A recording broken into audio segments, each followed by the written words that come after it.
Hey everybody, this is Arya. Welcome to my channel Arya's Classes. तो आज हम start कर रहे हैं क्लास 7 जियोग्राफी का चैप्टर फर्स्ट। हमने फिनिश कर दिया था तो इसके क्वेश्चन आंसर्स को हम आज स्टार्ट कर रहे हैं। तो चैप्टर फर्स्ट हमारा इन्वायरमेंट था एंड आई होप कि उसमें मैंने जो भी आपके टॉपिक्स समझाए हों आपको वो क्लियरली समझ में आ गए हो। And if you any problem तो कमेंट है ही, आप उसमें कमेंट सेक्शन में लिखना, ओके। एंड तो अब हम अपने क्वेश्चन आंसर्स पे चलते हैं। तो हमारा फर्स्ट क्वेश्चन है कि आंसर द फॉलोइंग क्वेश्चन वाला है। आप देख सकते हो आपकी बुक में भी सारे क्वेश्चंस होंगे, है ना। तो फर्स्ट है हमारा कि what is an ecosystem. Ecosystem क्या है। तो आपको इकोसिस्टम के बारे में बताया गया, मैंने आपको बताया था जब चैप्टर हमारा चल रहा था, है ना। तो उसमें इकोसिस्टम एक ऐसी कम्युनिटी होती है ना, जो लिविंग ऑर्गेनिज्म के बीच में मतलब इंटरेक्शन लेके आते हैं। लिविंग जैसे for example to living organism उनके बीच में इंटरेक्शन लेके आते हैं। अब जैसे मैंने आपको बताया था, जैसे कोई एनिमल की जैसे एक ग्राउंड है उसमें कई सारे एनिमल्स हैं, ठीक है। तो उन एनिमल्स के बीच में भी किसी न किसी तरीके से मतलब इंटरेक्शन होगा ही होगा, है ना। तो वो एक वहाँ का इकोसिस्टम हो गया। अब आपकी फैमिली है, आपका हाउस है, वहाँ पे आपका भी सब किसी न किसी से इंटरेक्शन होगा, है ना। मतलब इन ये है ना कि इकोसिस्टम, वेट, यस। तो आपको दिया गया कि एक ऐसी कम्युनिटी है ecosystem. It is a community, है ना। Community of living organism which interacts each other, जो कि एक दूसरे के साथ इंटरेक्ट करती है ना। तो ये आपका क्या है, इकोसिस्टम है। एंड फिर क्या है कि and their immediate surrounding including non living भी आते हैं भाई, उसमें आते हैं ना नॉन लिविंग ऑर्गेनिजम्स। उनकी जो इकोसिस्टम होता है उसमें नॉन लिविंग ऑर्गेनिजम्स भी आते हैं। आपके हाउस में कई सारे नॉन लिविंग ऑर्गेनिजम्स होंगे, है ना। मैंने आपको काफ़ी सारे एग्जाम्पल्स दिए थे, ठीक है। तो आई होप के वो आपको समझ में आ गया हो चैप्टर, और चैप्टर समझ में आ जाएगा तो कुछ फिर क्वेश्चन आंसर्स तो कुछ बचते ही नहीं है। उनको आप अपनी डेफिनेशन में खुद से भी लिख लेते हो इजीली, है ना। तो ये आपका था इकोसिस्टम, सॉरी इकोसिस्टम की डेफिनेशन। तो अब नेक्स्ट क्वेश्चन है हमारा, what do mean by natural environment. आपका नेचुरल एनवायरनमेंट से क्या मतलब है। मतलब जहाँ पे सारी चीज़ें जो है ना नेचर से रिलेटेड हो, ठीक है। जहाँ पर हमारा जो एनवायरनमेंट है वो नेचर के द्वारा क्रिएटेड हो और सब कुछ हो नेचर से ही क्रिएटेड हो, ठीक है। जैसे कि लैंड हो गया, वाटर हो गया, एयर हो गए, प्लांट्स, ठीक है। यहाँ पे जो एग्जांपल्स आपको दिए गए, land, water, air, plants and known as natural environment, इसी को कहते हैं क्या, नेचुरल एनवायरनमेंट, ओके। तो ये था आपका नेचुरल एनवायरनमेंट। आई होप कि आपको ये आंसर समझ में आ गया, ठीक है। एंड उसके बाद क्या है हमारा next, what are the major components of environment. Major component environment के क्या है। तो मैंने आपको 3 कंपोनेंट्स एक्सप्लेन किए थे चैप्टर में। कौन से किए थे, नेचुरल एनवायरनमेंट किया था, ह्यूमन एनवायरनमेंट किया था एंड ह्यूमन मेड एनवायरनमेंट किया था ना। Natural environment, human made and ये ह्यूमन एनवायरनमेंट। ह्यूमन एनवायरनमेंट में देखो क्या क्या आता है। ह्यूमन एनवायरनमेंट में क्या क्या आता है कि जो नेचुरल एनवायरनमेंट है उसमें सारी नेचर से रिलेटेड चीज़ें आती हैं। ह्यूमन में जो ह्यूमन मेड थिंग्स होती हैं, ह्यूमन मेड जो भी थिंग्स होती हैं ह्यूमन मेड, वो सब किस में आ जाती हैं, आपकी आपकी सारी की सारी ह्यूमन एनवायरनमेंट में आ जाती हैं। सॉरी, ह्यूमन मेड एनवायरनमेंट में आ जाती हैं, ह्यूमन मेड में, ठीक है। ह्यूमन वाली जो ह्यूमन ने बनाई, और ह्यूमन एनवायरनमेंट में हम ह्यूमंस खुद ह्यूमन एनवायरनमेंट में आते हैं। वी ह्यूमंस, हम खुद ह्यूमंस आते हैं। जैसे मैंने आपको बताया कि आपकी फैमिली या फिर आप अकेले बैठे हो, आप ग्रुप के साथ बैठे हो, तो वो आप जिसके भी साथ बैठे हो, जिस किसी के भी साथ, वो एक ह्यूमन है, तो वो ह्यूमन एनवायरनमेंट में आ जाएगा, ठीक है। अब कोई पॉलिटिकल पार्टी है, वो भी एक वर्क कर रही है, ठीक है, ह्यूमंस के लिए काम कर रही है, और उसमें भी सारे ह्यूमंस है, तो एक तरीके से वो भी ह्यूमन में आ जाएगी, ठीक है। तो ये आपका था थर्ड आंसर। उसके बाद क्या है next, okay, give 4 examples of human made environment. Human made environment के आपको 4 एग्जांपल देने हैं। वेरी इजी, कोई भी एग्जांपल दे दो आपके आसपास जो भी रखा हो नॉन लिविंग थिंग में, वो ह्यूमन मेड ही होगा, ठीक है। आपकी व्हीकल हो गई, आपकी घर में कार होगी, बाइक होगी, है ना। एंड टेबल होगा, सोफाज होंगे, बैड्स होंगे, तो ये सब किस में आ जाते हैं ऑब्वियसली। एंड जैसे रोड्स हो गई, एंड ब्रिजेस हो गए, डैम्स हो गए, सब ह्यूमन मेड में आते हैं। तो आप कोई भी फॉर एग्जाम्पल्स दे सकते हो। मैंने यहाँ पे ये फोर लिखे हैं, एंड आप कोई भी फोर दे सकते हो, ठीक है। तो ये आपका था क्या, नेक्स्ट आंसर, जिसमें vehicles, buildings, roads and parks लिखा हुआ है। ओके, ठीक है भाई। चलो तो अब चलते हैं अपने नेक्स्ट पे कि व्हाट इज लिथोस्फीयर। लिथोस्फीयर क्या है, तो नीचे देख लेते हैं लिथोस्फीयर की डेफिनेशन को हम। हाँ, तो लिथोस्फीयर, तो मैंने बताया ना कि हमारा जो क्रस्ट है, जो ये फॉर एग्जांपल हमारा क्रस्ट है, तो क्रस्ट के जो ऊपर का लेयर होता है वो यहाँ पे ये जो लेयर है ना, ये क्रस्ट क्रस्ट के ऊपर आया, है ना। ये क्रस्ट है। एंड जो क्रस्ट के ऊपर जो हार्ड टॉप लैंड आता है अर्थ का, वो ऑब्वियसली लिथोस्फीयर होता है, जहाँ पे रोड्स बनी होती हैं, ब्रिजेस, डैम्स, जो भी ह्यूमन मेड थिंग्स, मतलब ऐसे ह्यूमन मेड थिंग्स बनी होती है, वो सब किस में आ जाती है, वो सब आ जाती है हमारी उसमें लिथोस्फीयर में, ठीक है। तो लिथोस्फीयर एक ऐसे सॉलिड क्रस्ट है, you remember this word, solid crust of the heart of layer की, जहाँ पर अर्थ जो है किससे बनी हुई है, अर्थ हमारी रॉक से बनी हुई है, ठीक है। अर्थ ऑब्वियसली रॉक से बनी हुई है। So earth is made up of rocks and rocks, और किससे, मिनरल से। Earth is made up of rocks और कई सारे मिनरल से पाए जाते हैं, ठीक है। और थिन सॉइल से कवर्ड है, ये आपकी क्रस्ट है, इसके ऊपर सॉइल भी होगी, रॉक कई सारी होंगे, कई सारे पत्थर होंगे, है ना, रॉक्स होंगे, एंड उसके ऊपर एक थिन लेयर होगी, पतली सी लेयर सॉइल की, ठीक है।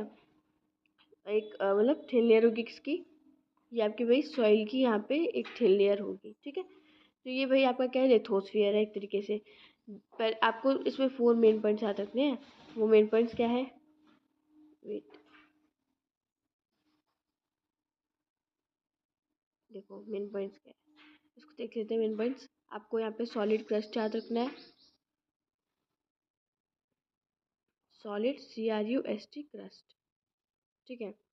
एंड क्या याद रखना है कि वो जो है ना, एक ये सॉलिड क्रस्ट है, लिथोस्फीयर क्या है, सॉलिड क्रस्ट है, जो रॉक से बनी है, मिनरल से बनी है, मिनरल शॉर्ट में लिख दिया, और सॉइल जो है ना उसकी थिन लेयर से कवर्डेड है, सॉइल की थिन लेयर से ये कवर्डेड है। तो ये आपका क्या हो गया, ये हो गया आपका लिथोस्फीयर का एग्जाम्पल। किसका, LITH, लिथोस। तो ये आपका लिथोस्फीयर का एग्जाम्पल हो गया, ठीक है। तो ये बेसिकली था लिथोस्फीयर में। अब जो हमारा नेक्स्ट है वो क्या है, what are the major components of biotic environment. Biotic environment जो है ना, उसके मेजर कंपोनेंट्स क्या क्या होंगे। तो सीधी सी बात है, बायोटिक जो एनवायरनमेंट है उसके टू मेजर कंपोनेंट्स होते हैं, और भी कई सारे होते हैं जो नेचर से रिलेटेड होते हैं, ठीक है। बट प्लांट्स और एनिमल्स भी आ जाएंगे, या फिर हम नॉन लिविंग थिंग्स भी लिख सकते हो, सॉरी लिविंग ऑर्गेनिजम्स भी लिख सकते हो, ठीक है। वो इसी में आ जाएंगे। आपसे वही पूछेगा कि इसमें कि मेजर कंपोनेंट्स ऑफ बायोटिक, तो बायोटिक के आप ये टू कंपोनेंट्स लिख सकते हो, ये मेजर कंपोनेंट्स है, ठीक है। कौन से प्लांट्स और एनिमल्स, ये आपके मेजर कंपोनेंट्स है। अब क्या है कि व्हाट इज बायोस्फीयर। अब अभी लिथोस्फीयर पूछा था, बायोस्फीयर पूछा है। तो बायोस्फीयर जहाँ पर क्या बोलते, वो मतलब एक जोन जहाँ पे तीनों चीज़ें, मतलब आप बोलो कि एटमॉस्फेयर भी हो, एंड जहाँ पर लिथोस्फीयर भी हो, एंड हाइड्रोस्फीयर भी हो, तीनों चीज़ें कंप्राइज करते हो। तो लिथोस्फीयर, बायोस्फीयर, इन सब में क्या आता है, ऑब्वियसली इन सब में क्या बोलते, तीन चीज़ें आती है। हाइड्रोस में, सॉरी, लिथोस में आता है लैंड, वाटर आता है हाइड्रोस में, और एयर आती है एटमॉस्फेयर में। तो जहाँ पे ये तीनों चीज़ें कंप्राइज करें, एक साथ मिले और लाइफ को सपोर्ट करें, तो वो क्या बन जाता है, एक मतलब it consist of plants and animals kingdom. वहाँ पे प्लांट्स और एनिमल्स की किंगडम भी होती है भाई, सीधी सी बात है। तो वो सब क्या आ जाता है, कहाँ पे आ जाता है, बायोस्फीयर में। कहाँ पे, बायोस्फीयर में, ठीक है। ये सब कहाँ पे आ जाता है, बायोस्फीयर में। अब उसके बाद हमारा नेक्स्ट है कि टिक द करेक्ट आंसर वाला। उसमें टिक द करेक्ट आंसर में क्या है, which is not natural environment. Natural environment कौन सा नहीं है। तो नेचुरल एनवायरनमेंट है विच इज़, पहले तो है इसमें देखो तीन ऑप्शन दिए गए हैं। तो अब आप बताओ मुझे कि हमारी डिज़र्ट है वो ऑब्वियसली नेचुरल एनवायरनमेंट में आएगी, जो हमारा फॉरेस्ट है वो भी आएगा। तो बचा क्या, इक्वेरियम। इक्वेरियम में तो नेचुरल एनवायरनमेंट नहीं होगा, वो तो मैन मेड थिंग है, जो इंसानों ने बनाई है इक्वेरियम, ठीक है, तो ये क्या है, मैन मेड थिंग है। तो ये एक्वेरियम नेचुरल इकोसिस्टम नहीं होगा।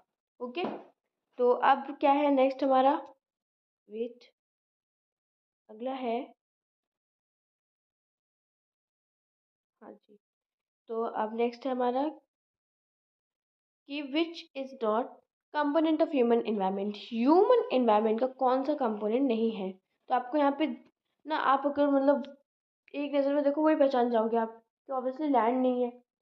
क्या ये लैंड ह्यूमन इन्वायरमेंट का पार्ट है? ये तो नेचुरल इन्वायरमेंट का पार्ट है ना, नेचुरल इन्वायरमेंट का पार्ट है।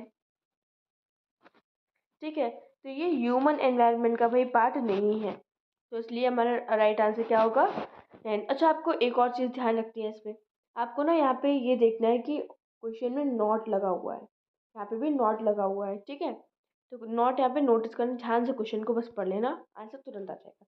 फिर क्या है, which is a human made environment. तो आपको बताना है कि ह्यूमन मेड एनवायरनमेंट कौन सा है। तो देखो भाई, ह्यूमन मेड एनवायरनमेंट सीधी सी बात है कि इसमें दिया गया आपको कि माउंटेन, सी या रोड, इसमें से कौन सा ह्यूमन मेड एनवायरनमेंट है। तो ह्यूमन मेड एनवायरनमेंट में आपको सामने से दिख रहा है एकदम रोड है। अच्छा, इतना बड़ा समुद्र है, क्या इंसान उस समुद्र को बना लेगा? नहीं, पॉसिबल ही नहीं है कि ह्यूमन एक इतना बड़ा समुद्र बना पाए, है ना। एंड अब आप बताओ कि माउंटेन, माउंटेन बना लेगा? नहीं, पॉसिबल नहीं है कि वो इतना बड़ा माउंटेन बना पाए। ठीक है, तो दैट्स वाई कि ये जो है ना, ये ह्यूमन मेड एनवायरनमेंट के पार्ट नहीं है, हमारा रोड जो है वो ह्यूमन मेड एनवायरनमेंट का पार्ट है। ठीक है, do you understand till here? Okay, चलो। अच्छा, आप लोग कमेंट में ना खुद से भी आंसर भाई करते रहना, है ना। आप लोगों का भी भाई रिवीजन होता जाएगा उससे। ठीक है, आप लोग फायदे में रहोगे, ज़्यादा बेटर होगा कि आप उसे कमेंट में आंसर करो, तो उससे आपका रिवीजन भी इजीली होता जाएगा। आपको अलग से कॉपी लेके स्पेशली नहीं बैठना पड़ेगा, है ना। अब क्या है इसमें कि which is threat to the environment. Environment में भाई कौन सा ऐसा थ्रेट है। ठीक है, तो अब आपका इसमें ऑप्शन क्या दिया गया है, ऑप्शन दिया गया है कि ग्रोइंग प्लांट्स हैं, या फिर ग्रोइंग पॉपुलेशन है, या फिर ग्रोइंग क्रॉप्स है। तो ग्रोइंग क्रॉप्स क्या एनवायरनमेंट के लिए खतरा होंगी? नहीं होंगी। क्या ग्रोइंग प्लांट्स होंगे? वो भी नहीं होंगे। क्या होगा? Growing population. क्यों भाई ग्रोइंग पॉपुलेशन क्या होगा? क्योंकि जब पॉपुलेशन ज़्यादा हो जाएगी तो फिर उससे मतलब बहुत सारी प्रॉब्लम्स क्रिएट होंगी। ठीक है, कोई एक प्रॉब्लम नहीं, बहुत ही सारी, उसमें हमें मतलब सही अमाउंट में कभी फूड में प्रॉब्लम होगी, खाना नहीं वही मिल पाएगा। ठीक है, और भी कई सारी प्रॉब्लम्स होंगी अगर पॉपुलेशन बढ़ जाएगी तो। ठीक है, तो फिर क्या है कि ग्रोइंग पॉपुलेशन आपका इसमें राइट आंसर है। अब उसके बाद क्या है नेक्स्ट, नेक्स्ट है match the following. Match the following, तो आपको मैचिंग दी गई है भाई, आप अच्छा इस मैचिंग को भी आप प्लीज़ खुद से उसको रिप्लाई कीजिए। ठीक है, इसमें तो आपको फिर बताना ही है, मैं तो यहाँ पे बताने के लिए आई हूँ, बट बेटर होगा कि आप खुद से आंसर करो, आपका रिवीजन अच्छा खासा होगा, है ना। ओके, चलो, तो अब चलते हैं नेक्स्ट पे। आपको पूछा गया बायोस्फीयर इसमें से कौन सा है। तो let's read these options. Blanket of air of earth, क्या ये बायोस्फीयर है? नहीं है। डोमेन ऑफ वाटर, क्या ये बायोस्फीयर है? नहीं है। एंड उसके बाद नेक्स्ट जो है ग्रेविटेशनल फोर्स ऑफ अर्थ, क्या ये बायोस्फीयर है? I don't think. अच्छा, अवर सराउंडिंग, हमारा जो सराउंडिंग है, क्या ये बायोस्फीयर है? No, this also not.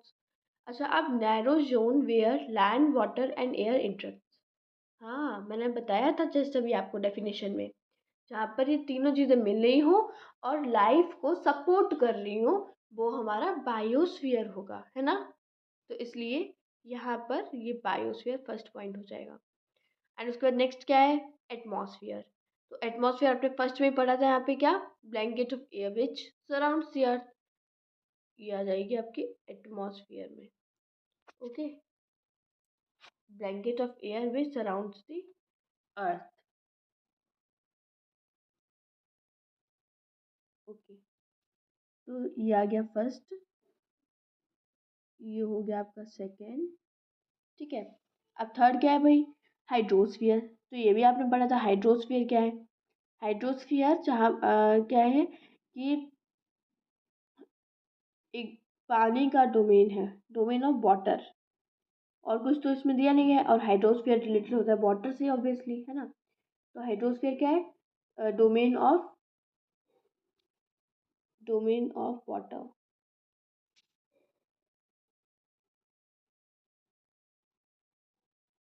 Third वाला पार्ट है ये, ठीक है, domain of water. And fourth क्या है भाई, फोर्थ है एनवायरनमेंट। तो एनवायरनमेंट क्या होता है, हमारा सराउंडिंग। तो यहाँ पे इसी के सामने ये लिखा हुआ है, फोर्थ वाला, ठीक है। आई होप कि आपको ये क्लियर हो गए होंगे एंड आपको यहाँ पे इसके ये करेक्ट आंसर मिल जाएंगे, ये वाला ब्लॉक, ठीक है। अब चलते नेक्स्ट, हमारा नेक्स्ट क्या है, गिव रीजन। गिव रीजन है हमारा कि मैन मॉडिफाइज हिज एनवायरमेंट। मतलब इसमें क्या करना है, जो आपको ये दिया गया है ना, ये जो दो सेंटेंसेस दिए गए हैं, इनको आपको मतलब इसका आपको रीजन देना है कि ऐसा क्यों होता है। ये इन दोनों का क्या बताना है आपको, रीजन बताना है कि ऐसा क्यों होता है भाई, है ना। ओके, कि why this occurs, why this happens. तो मैन मॉडिफाइज एनवायरनमेंट, मैन अपने एनवायरनमेंट को मॉडिफाई करता है। क्यों करता है मैन, क्योंकि जो मैन की कई सारी नीड्स होती हैं, उसे अपनी एक कंफर्टेबल लाइफ चाहिए होती है। इसकी वजह से वो एनवायरनमेंट को मॉडिफाई करता चला जाता है एंड कई सारी नई चीज़ें लर्न करता है, ठीक है, जिससे वो और डिफरेंट तरीके से हमारे एनवायरनमेंट को मॉडिफाई कर सके और कई नई चीज़ें इन्वेंट कर सके। आपने देखा होगा इंडस्ट्रियल रिवॉल्यूशन जो होता है, ये कई सारी लास्ट प्रोडक्शन करता है, ठीक है। ट्रांसपोर्ट भी काफ़ी फास्टर बन गया है और इंफॉर्मेशन रिवॉल्यूशन जो होता है, मेक कम्युनिकेशन ईजियर। उसने कम्युनिकेशन को बहुत ईजियर बना दिया है, कम्युनिकेशन ईजियर, ठीक है। एंड और क्या है, transportation become faster, revolution of large scale enabled production, ठीक है। तो ये आपका था ये वाला आंसर। तो let me read this answer. तो भाई आंसर क्या कह रहा है कि man modifies his environment because the capable of modifying it, क्योंकि वो उसको मॉडिफाई करता है, वो कैपेबल है उसको मॉडिफाई करने में, ठीक है, अकॉर्डिंग टू देयर नीड्स, अपनी नीड्स के हिसाब से, एंड कंफर्टेबल लाइफ के लिए, कि उसको कंफर्टेबल लाइफ मिले। Human learn new ways to use and change environment and invented many things. और कई सारी थिंग्स भी इन्वेंट करता है, ठीक है, और नई नई तरीके करता है।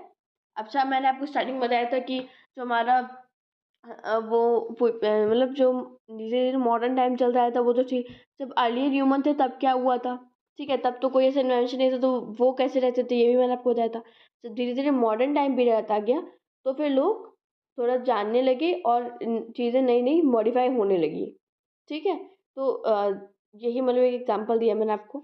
तो धीरे धीरे देखो इसमें क्या है कि जो हमारा एनवायरनमेंट है, उसमें क्या है कि human learn new ways to use and change the environment and invent many things, कई सारी नई चीज़ें इन्वेंट भी की।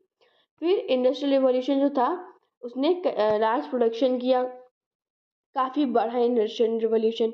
फिर और जो ट्रांसपोर्टेशन था वो काफ़ी तेज हो गया, काफ़ी फास्टर हो गया। इंफॉर्मेशन टेक्नोलॉजी या फिर जो इंफॉर्मेशन रिवॉल्यूशन है, उसने कम्युनिकेशन को बहुत ईजियर कर दिया, ठीक है, अक्रॉस द वर्ल्ड। नेक्स्ट क्या है, plants and animals depend on each other. Plants और एनिमल्स एक दूसरे पर डिपेंड है, ऑब्वियसली प्लांट्स और एनिमल्स एक दूसरे पर डिपेंड है। अच्छा, क्यों, कैसे डिपेंड है, फॉर एग्जाम्पल, जैसे आपको ब्रीथ करने के लिए क्या चाहिए होता है, ह्यूमन हो आप, आपको क्या चाहिए होगा ब्रीथ करने के लिए, आपको चाहिए होगा ऑक्सीजन। उसी तरीके से हमको ऑक्सीजन देता कौन है, हमको देते हैं कौन, प्लांट्स देते हैं। अब प्लांट्स को क्या चाहिए भाई, ब्रीथ हमसे ब्रीथ करने के लिए CO2 चाहिए। CO2 उसके जो प्रोसेस होता है फोटोसिंथेसिस, उसमें यूज़ आती है, इसलिए प्लांट्स को कार्बन डाइऑक्साइड चाहिए, ठीक है। तो अब ये एक दूसरे पर डिपेंड हो गए, हम ह्यूमंस एक दूसरे पर डिपेंड हो गए, प्लांट हम पर डिपेंड हो गए, ठीक है। तो आपको बताया गया कि ये क्या है, उनकी सस्टेनेबिलिटी, उनकी एक तरीके से ज़रूरतों के हिसाब से वो एक दूसरे पर डिपेंडेड है, ठीक है। तो ये आपको बताया गया है। उसके बाद क्या है कि ह्यूमन और एनिमल्स जो है ना, एक दूसरे पे अपनी सस्टेनेबिलिटी के कारण डिपेंड में है, ठीक है। उसके बाद क्या है, एनिमल कंज्यूम, एनिमल जो है कंज्यूम करते हैं प्लांट्स को as they are only producer and takes oxygen from them। और उनसे क्या लेते हैं, उनसे लेते हैं भाई ऑक्सीजन, कि हमको तुम दे दो ऑक्सीजन, क्या दे दो ऑक्सीजन, हमको तो चाहिए ऑक्सीजन, ठीक है, हम उनसे ऑक्सीजन लेते हैं। और प्लांट हम पे डिपेंड रहते हैं, प्लांट एनिमल्स पे डिपेंड रहते हैं to take carbon dioxide gas which is important for photosynthesis. Okay, photosynthesis also dead remains of animals provide nutrition to plants. और जो एनिमल्स का डेड रिमेन, जो डेड बॉडी होती है, वो जो हमारे पेड़ पौधे होते हैं उनको न्यूट्रिशन पहुंचाती है। तो बेसिकली ये आपका चैप्टर यहाँ पे पूरी तरीके से फिनिश होता है। एंड मैंने आपसे यहाँ पे कुछ मतलब आपके जो एक्सरसाइज के क्वेश्चन आंसर्स थे वो भी डिस्कस कर लिए हैं। सो आई होप कि आपको ये क्वेश्चन आंसर्स क्लियरली समझ में आ गए हो। अब तो आपको कोई प्रॉब्लम होगी नहीं। अच्छा, अब मैं आपसे खुद बुक के अंदर से कुछ क्वेश्चंस पूछती हूँ, आप उनका मुझे आंसर करना। पहले आप मुझे ये बताओ, आपका पहला क्वेश्चन ये है, वेट इसको पतला कर लूँ मैं, हाँ, व्हाट इज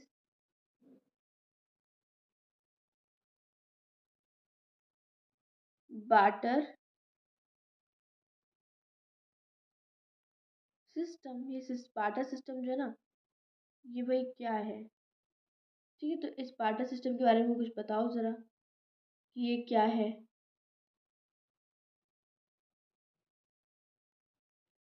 अब आप लोग फटाफट से कमेंट में आंसर करो, ठीक है। इसका मतलब I am waiting for this answer, ये वाटर सिस्टम क्या है, चलो बताओ ये। चलो मैं आप इसे पॉज करके और उसमें आंसर करना, मैं आपको यहाँ पे आंसर दे रही। ये एक ऐसा ट्रेड का जरिया बन गया था जहाँ पर पैसे के बिना एक्सचेंज होती थी चीज़ें। मतलब कि एक ऐसा ट्रेड का मतलब जरिया जिससे गुड्स को एक्सचेंज किया जाता था without the use of money. For example, मुझे चाहिए ये देखो, वाटर सिस्टम आपको मैंने क्वेश्चन पूछ लिया, आपको समझ में आ गया होगा, ठीक है।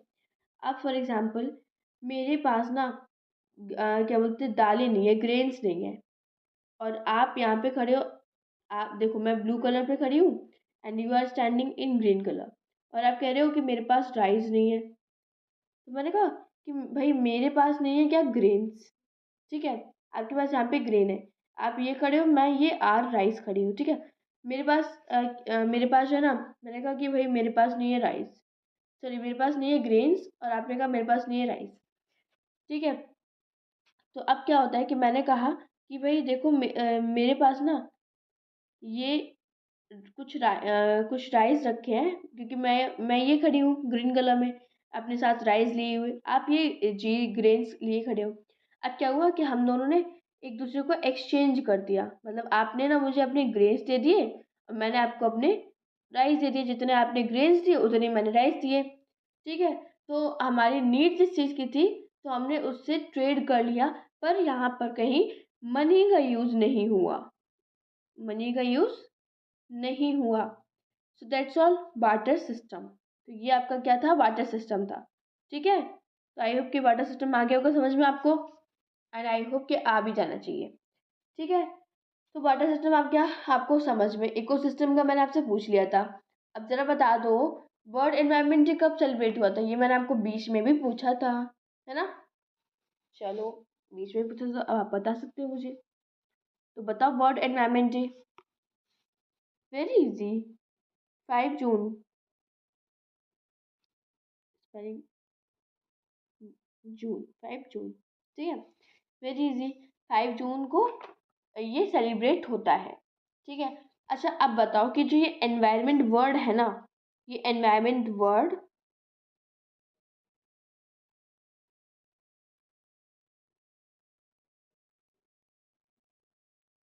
ये जो वर्ड है ये कहाँ से आया है, आप मुझे बताओ इसका आंसर, कि ये जो वर्ड है ये कहाँ से आया है, टेल मी फास्ट। चलो, तो एनवायरनमेंट जो वर्ड है ना, ये एक फ्रेंच वर्ड है, मतलब एक फ्रेंच वर्ड है, क्या ये फ्रेंच वर्ड, ठीक है, जो किस वर्ड से आया है, एनवायनर, एनवायरनर।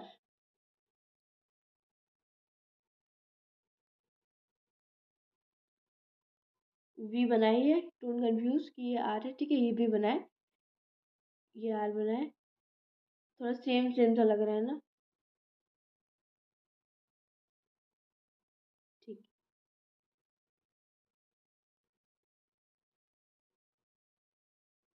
बहुत ही अलग हो गए तो। हाँ, चलो एनवायरनर, ठीक है। तो एनवायरनर वर्ड से ये एनवायरमेंट आया है। अब इसका मीन्स क्या है?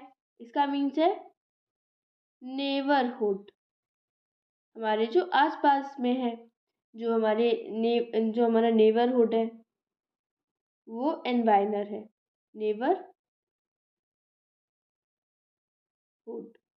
तो ये क्या है?